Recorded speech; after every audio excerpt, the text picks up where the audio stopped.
আসসালামু আলাইকুম। আজ আমি বানাতে চলেছি বোম্বাই মরিচ বা কামরাঙা মরিচ যাই বলেন আপনারা, সেই আচার আর কি। আমি জানতাম না যে বোম্বাই মরিচের আচার হয় আর কি।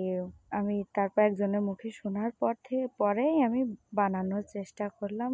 আমি বানিয়েও ফেললাম নিজের গাছের ঝাল দিয়ে। তো কি কি লাগে উপকরণগুলো আমি বলে দিচ্ছি।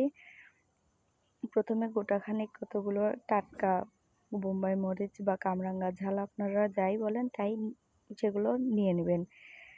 তারপরে গোটাখানিক রসুন, কিছু শস্য, কিছু মরিচ, তারপরে এগুলো বেটে নিতে হবে। তেঁতুল গোটাখানিক 1 কাপ তেঁতুল নিতে হবে। রসুন ছিলে নিয়েছি আমি অনেকগুলো। সরিষার তেল লাগবে, কারণ আচারের মূল জিনিস হলো সরিষার তেল। সরিষার তেল ছাড়া আচার হয় না। আমি এগুলো বেটে নেব। সরিষার তেল, শস্য দিয়ে মরিচ বাটা, বোম্বাই মরিচগুলো একটু বেটে নিলাম। রসুন বাটা, একটু জিরে বেটে নিলাম। এছাড়া আর কিছুই লাগবে না। বাটা মশলার ভিতরে এই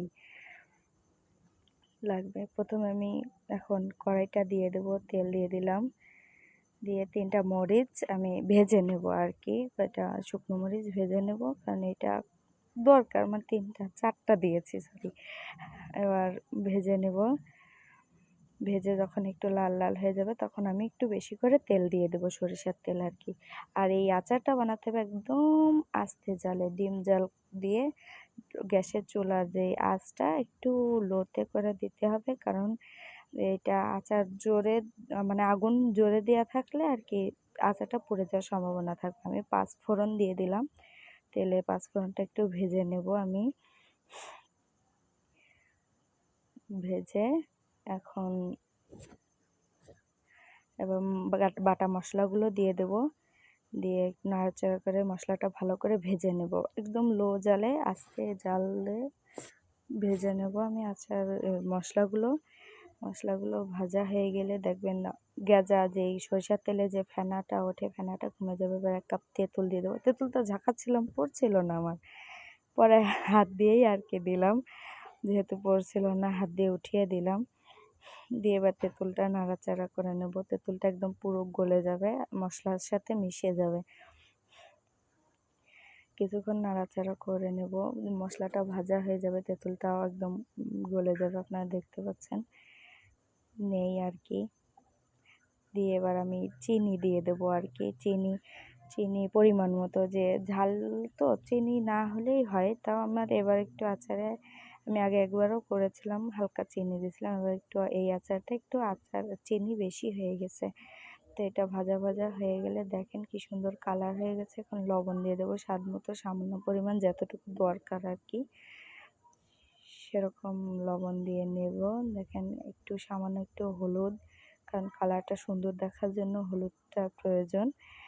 হ্যাঁ, আপনারাই দেখতে পাচ্ছেন খুব সুন্দর একটা কালার এসেছে। এবার আমি সেই আস্ত রসুনগুলো দিয়ে দেবো। আস্ত রসুনগুলো আগে দেওয়ার কারণ হলো আস্ত রসুনগুলো সেদ্ধ হয়ে যাবে, নাড়াচাড়া করতে করতে তেলেই ভেজে সেদ্ধ হয়ে যাবে। কারণ আচারের সব থেকে রসুনটাই আমার কাছে টেস্ট লাগে। জানি না কার কাছে কেমন লাগে, কিন্তু আমার কাছে খুব ভালো লাগে। এখন আমি ঝালগুলো দিয়ে দেবো।